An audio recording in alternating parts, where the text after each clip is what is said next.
শুভ কাকে বিয়ে করবে বলে পাগল হয়ে গেছে জানো? রাজার বোন মুন্নি। হোয়াট? এবার বুঝলে তো কেন কথাটা বললাম? ইম্পসিবল, অসম্ভব। শুভকে আমাদের আটকাতেই হবে। শোনো শোনো, তোমাদের দাদুকে বই পড়ে শোনায়, তাকে কাজের মেয়ে ছাড়া কি বলবো বলো তো? সব নষ্টের মূলে হচ্ছে সোনামা। উনি তো শুভকে ইন্সপায়ার করছেন। না রে না, আমার সেটা মনে হয় না, কারণ উনি ক্লাস ডিফারেন্সটা বোঝেনি না। সব বোঝে। তুমি জানো তো মা, উনি আমার বিরুদ্ধে কত বড় একটা চক্রান্ত করছেন। উনি তোমাকে সহ্যই করতে পারে না। তুমি জানো আমি ওনাকে কালকে কত বুঝিয়েছিলাম, সেদিন মাও ছিলেন। উনি বলেন এটা ওনার দায়িত্ব।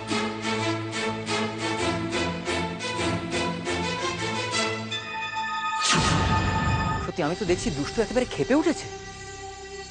এতটা রাস্তা কি ঘটবে না ঘটবে, রাস্তায় কোনো বিপদ আপদ ঘটলে পর কে সামলাবে তার কোনো ঠিক ঠিকানা নেই। ও যাক। না না রুমি, তুই ওকে কিন্তু বারণ কর।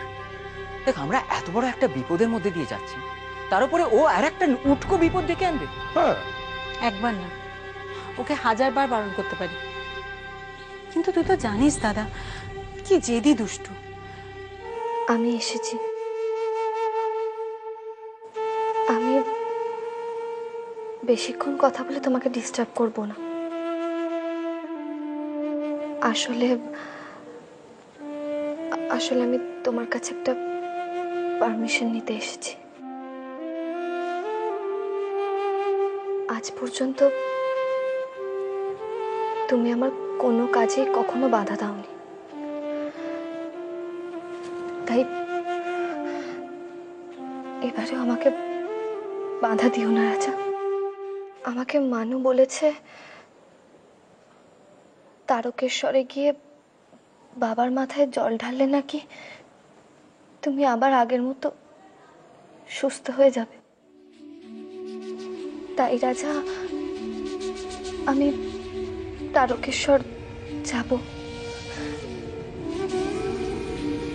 তারপর তোমাকে সুস্থ করে আমি বাড়ি ফিরিয়ে আনবো রাজা। তুমি কোনো চিন্তা করো না রাজা, আমি 24 ঘন্টার মধ্যে ফিরে আসবো, আর তারপর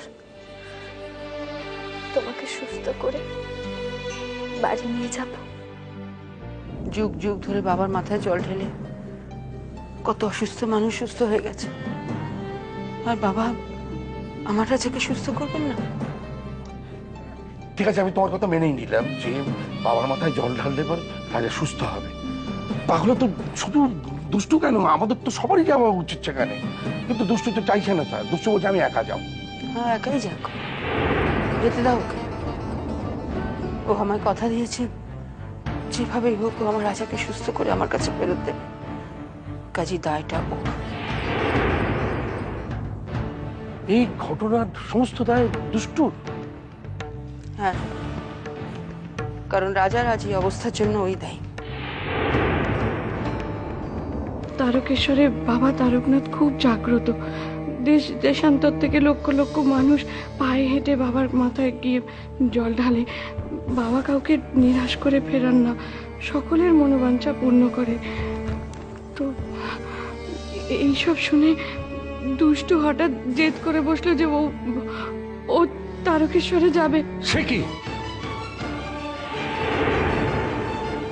বাবা তুমি কিন্তু দুষ্টুকে বুঝিয়ে হোক, বকে হোক, ধমকে হোক, যেরকম করে হোক আটকাও।